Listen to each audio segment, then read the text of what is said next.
Lampstand, Apocrypha in the Garden. Reading from the second book, which I'm going to call Judith. I apologize for any mispronunciation. This will be Judith 5. It was reported to Holofernes, the general of the Assyrian army, that the people of Israel had prepared for war, and had closed the mountain passes, and fortified all the high hilltops, and set up barricades in the plains. In great anger he called together all the princes of Moab, and the commanders of Ammon, and all the governors of the coastland, and said to them, "Tell me, you Canaanites, what people is this that lives in the hill country? What towns do they inhabit? How large is their army, and in what does their power and strength consist? Who rules over them as king and leads their army? And why have they alone, of all who live in the west, refused to come out and meet me?" Then Achior,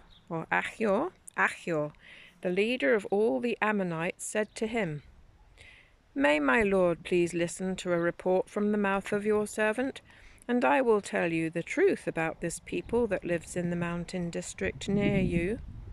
No falsehood shall come from your servant's mouth. These people are descended from the Chaldeans.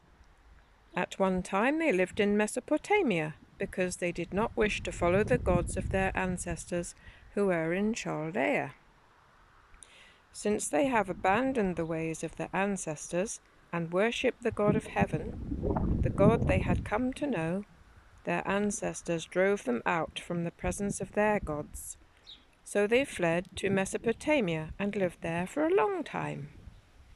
Then their God commanded them to leave the place where they were living and go to the land of Canaan.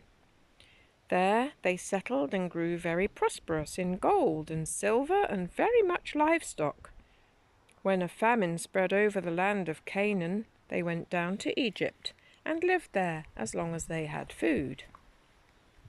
There they became so great a multitude that their number could not be counted. So the king of Egypt became hostile to them. He exploited them and forced them to make bricks, reducing them to slaves. They cried out to their God, and he afflicted the whole land of Egypt with incurable plagues. So the Egyptians drove them out of their sight.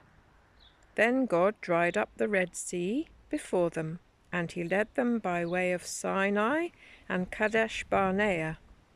They drove out all the people of the desert, and took up residence in the land of the Amorites, and by their might destroyed all the inhabitants of Heshbon. And crossing over the Jordan, they took possession of all the hill country. They drove out before them all the Canaanites, the Perizzites, the Jebusites, the Shechemites, and all the Girgasites, and lived there a long time. As long as they did not sin against their God, they prospered, for the God who hates iniquity is with them. But when they departed from the way he had prescribed for them, they were utterly defeated in many battles, and were led away captive to a foreign land. The temple of their God was razed to the ground, and their towns were occupied by their enemies. But now they have returned to their God, and have come back from the places where they were scattered, and have occupied Jerusalem, where their sanctuary is, and have settled in the hill country, because it was uninhabited.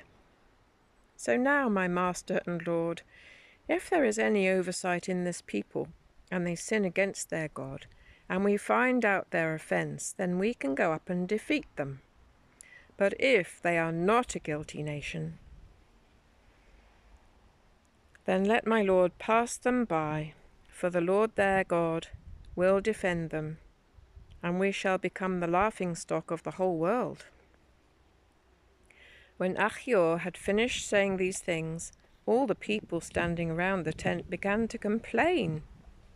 Holofernes' officers and all the inhabitants of the seacoast and Moab insisted that he should be cut to pieces. They said, We are not afraid of the Israelites.